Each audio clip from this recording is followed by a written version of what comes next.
Lorsqu'on parle de la délivrance des premiers-nés, on parle d'un thème qui est très, très important, mais aussi très urgent.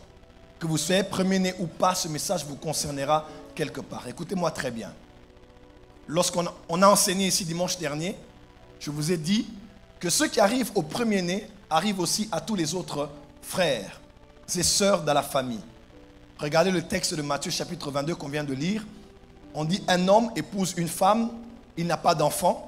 Et bizarrement, ce qui est à l'histoire qu'il a connue lui de son vivant est la même histoire qu'ont connue tous ceux qui sont venus après lui, même s'ils ont épousé la même femme que lui. Mariage il y a eu, après il y a eu veuvage parce que le mari est mort, mais aussi la femme est morte sans enfant. Et ce qui est arrivé au premier est aussi arrivé à tous les autres. Généralement, le diable combat les premiers-nés. Pourquoi? Parce que ceux qui touchent les premiers-nés des familles, généralement, c'est ceux qui vont combattre tout le reste de ceux de la famille. Voilà pourquoi il est très important de s'en prendre à l'ennemi et de casser, de retirer cette malédiction, cette atmosphère, ce genre de combat qui s'apaise sur les premiers-nés de toutes les familles. Regardez avec moi, Adam a péché et nous avons tous péché en Adam. Jésus est mort et ressuscité et nous sommes tous morts avec lui et ressuscités avec lui. Mais prenons le cas de figure d'Adam. Adam n'a pas fait que pécher et nous a tous fait pécher. Adam était le premier-né de Dieu de la création adamique. Le premier-né de toute la création s'appelait Adam. Et lorsque Adam a été corrompu, lorsque Adam a désobéi à Dieu, il a ouvert une porte comme étant l'aîné à une malédiction qui tombe sur tous les premiers-nés depuis son époque jusqu'à nos jours. Regardez avec moi, Adam a connu sa femme Ève. Ils eurent ensemble Caïn et Abel. Caïn était l'aîné, Abel était le second. Ensuite, ils ont eu quel enfant? Seth. Mais puisque Caïn était l'aîné, regardez avec moi, de la même manière que Adam a échoué, Caïn aussi a échoué. Caïn a perdu son héritage, il a été déshérité et Caïn a commencé à errer dans le désert. Et vous allez regarder comme ça toutes les histoires bibliques, commençons juste à partir de l'histoire d'Abraham par exemple. Abraham a eu 2 fils, plusieurs enfants. Il a eu Ismaël et il a eu Isaac. Et ce n'est pas l'aîné Ismaël qui a hérité. Ismaël est allé dans le désert pour aller errer. Il s'en est sorti, mais il n'a pas été celui qui a eu la prééminence. C'est son frère Isaac qui a hérité. Isaac lui aussi à son tour a eu des jumeaux. Il a eu Ésaü et Jacob. Et Jacob était l'aîné, mais Jacob n'a pas eu la prééminence. Déjà dans le sein maternel, la prophétie disait à la mère des jumeaux que ce n'est pas l'aîné qui va dominer, mais c'est le cadet qui dominera sur l'aîné. Qu'est-ce qui ne va pas avec les prééminents? Jacob à son tour a la prééminence. La bénédiction de son père, à son tour, il a plusieurs fils.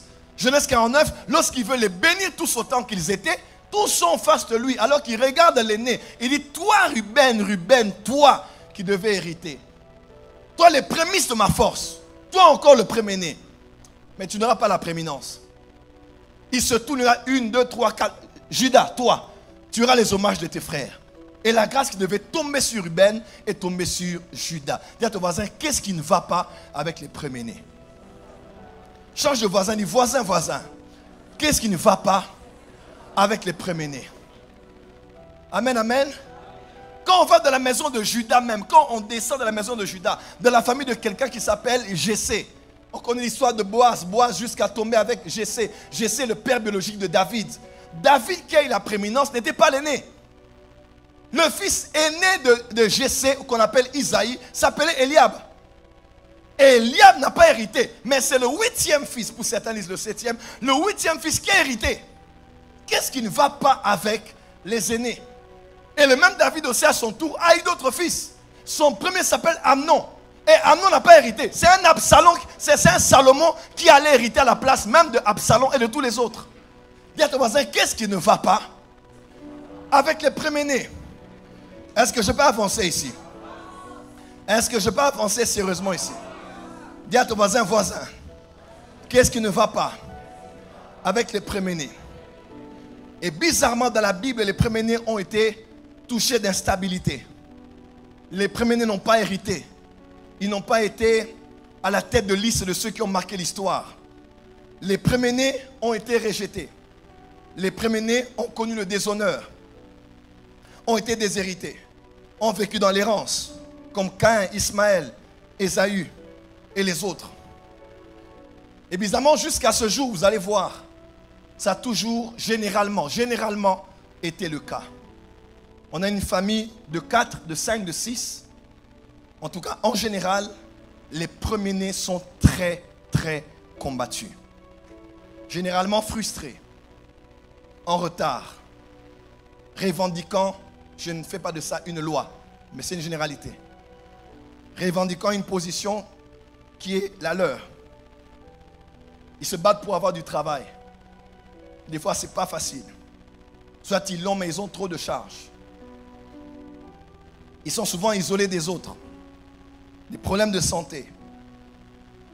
Certains qui ont été touchés par le diable sont allés plus loin, à se livrer à la drogue, à l'alcool. D'autres même ont des malformations physiques. D'autres sont les seuls qui n'ont pas Christ dans la famille. Bizarrement, les deuxièmes croient, les troisièmes, les quatrièmes et les premiers sont souvent des incrédules. Comme s'ils étaient non seulement en colère avec les parents, mais aussi en colère avec Dieu. Pour certains même sont des athées.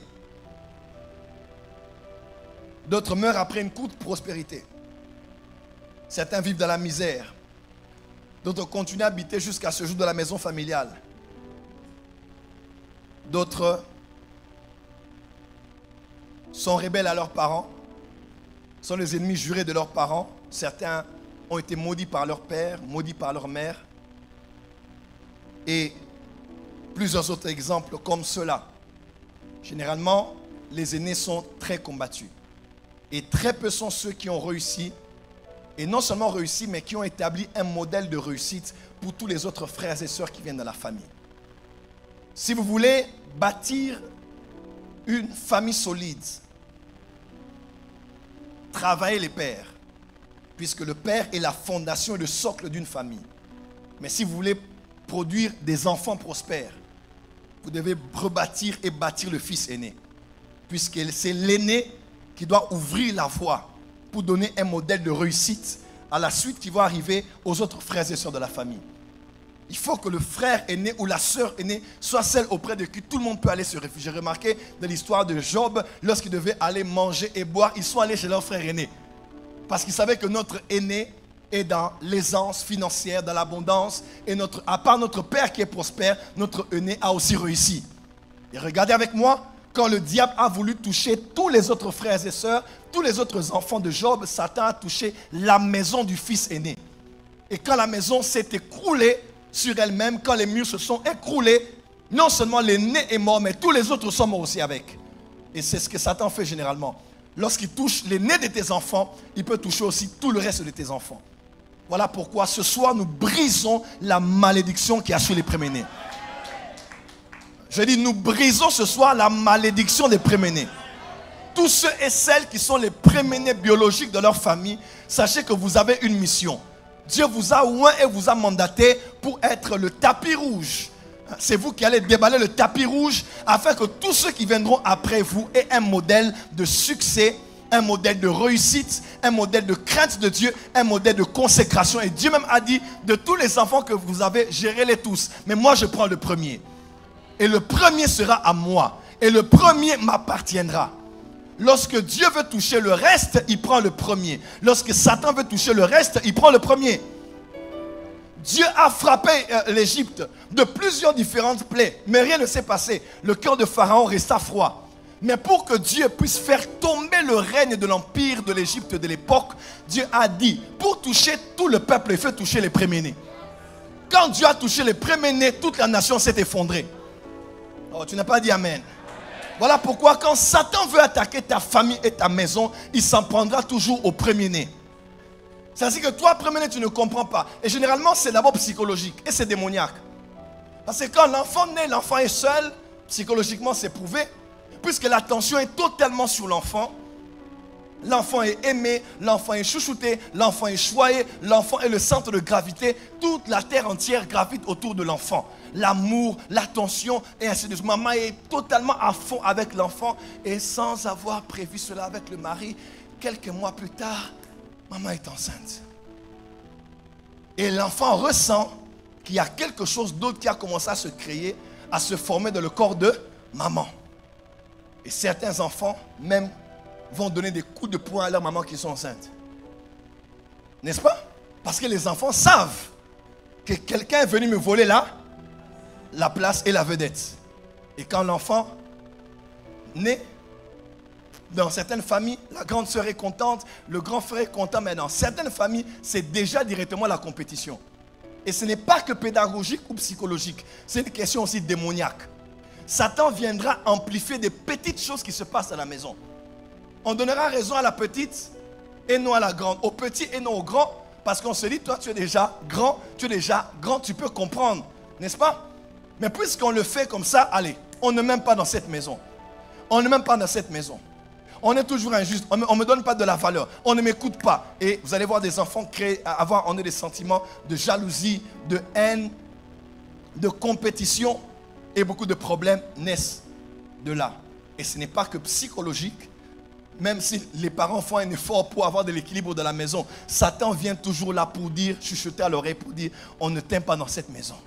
Tu n'as jamais été désiré, tu n'as jamais été voulu, surtout si les parents n'avaient pas aussi planifié ça. Satan fera tout pour le faire sentir à l'enfant que toi, tu n'étais pas le bienvenu, on ne t'attendait pas maintenant, tu es venu trop tôt. Et Satan vient comme ça, il détruit l'enfant. Il détruit l'enfant. Et l'enfant, là, 30 ans plus tard, est à l'église. On ne m'aime pas.